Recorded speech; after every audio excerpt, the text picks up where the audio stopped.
Welcome everyone, welcome. Justin M. Bailey here. Welcome back to Outpost 31. I hope wherever you are doing okay in your outpost. I hope you're doing okay with your self-imposed isolation, because as we've talked about over and over in this channel, being isolated can drive us pretty fucking crazy, and for good reason, considering that for most of human history, loneliness, being ostracized from the group usually led to your death. Bear!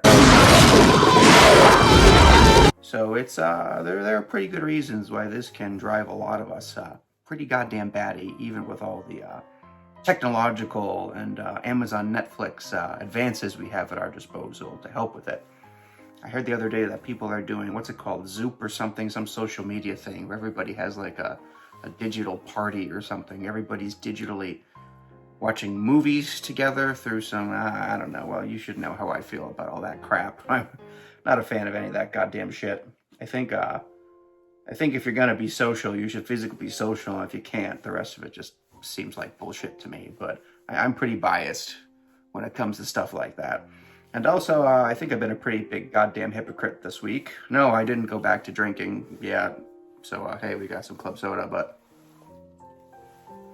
even though my COVID-19 video I did talk about where I thought it should be a time of self-reflection, getting to know yourself, watching less media, not more. And even though I've still been up to my old tricks, I'm always working on my book, I'm always trying to read and get through books.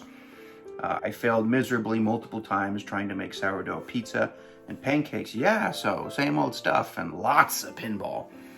But I've actually been watching more movies, which is a rarity for me, specifically movies from the 1950s. Why? Because I don't want to fucking be here, god damn it. I mean, on one hand, being such an isolationist, it's not like COVID-19 has changed my life at all. I mean, I've been a fucking shut-in, always living in this house anyways, but just always knowing that things could get really fucking bad. And also that we're not, just the fear of that unknown, I can deal with isolation, but the fear of what might happen, yeah, that can drive me a little batty.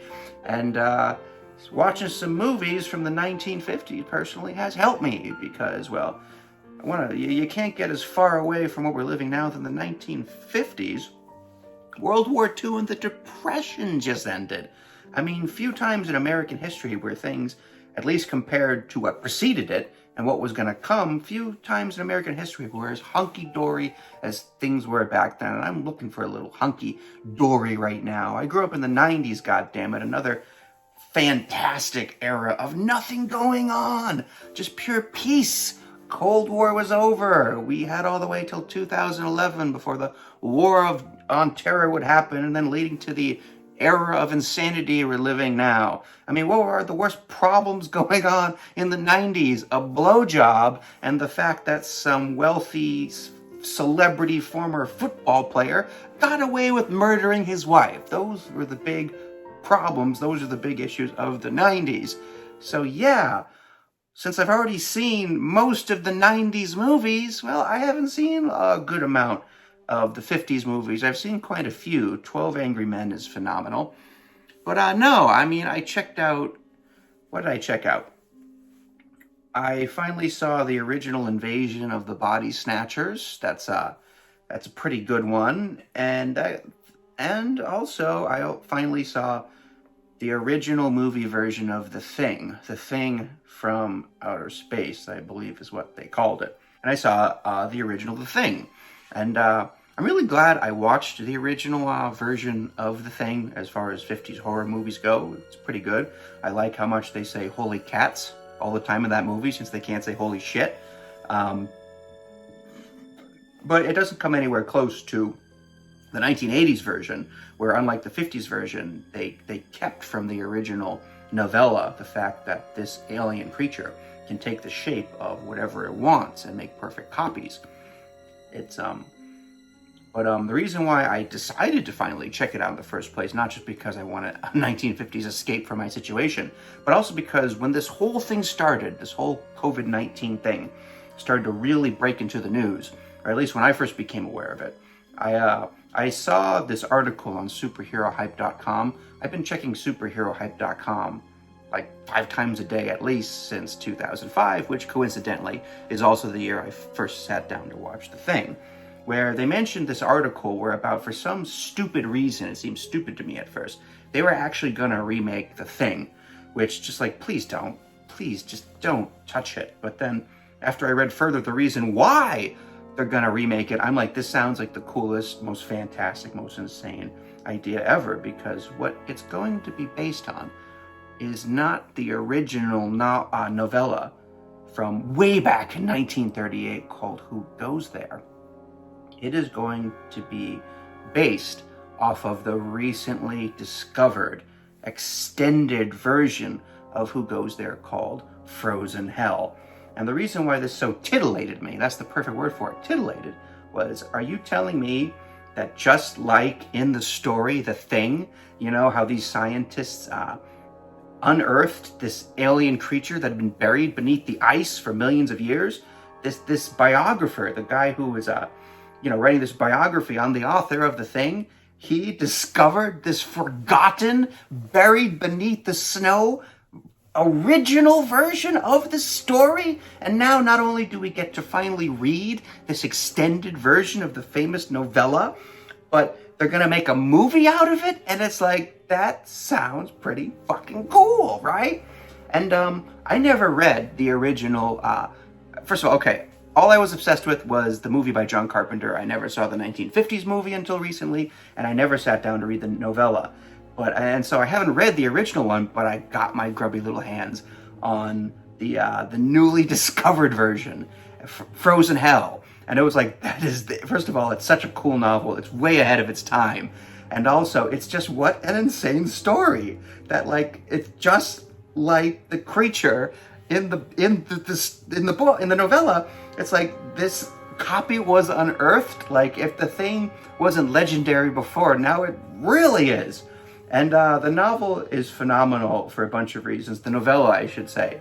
But 3 interesting quick things where Joseph R. Campbell, I'm 95% sure that's his name. If not, I apologize. But his mother had a twin, like 2 identical twins. And he remembers, like, as a kid, like, coming home from school and being sad and looking for his mom for comfort. His mom loved him, of course. His aunt didn't like him at all. So, like, trying to hug mommy and suddenly, like, what are you doing? And get off me. And, like, oh, you're not my mommy. Who are you? So that was, like, a big inspiration for the novella in the first place. Though he didn't talk about that till years later after he wrote it.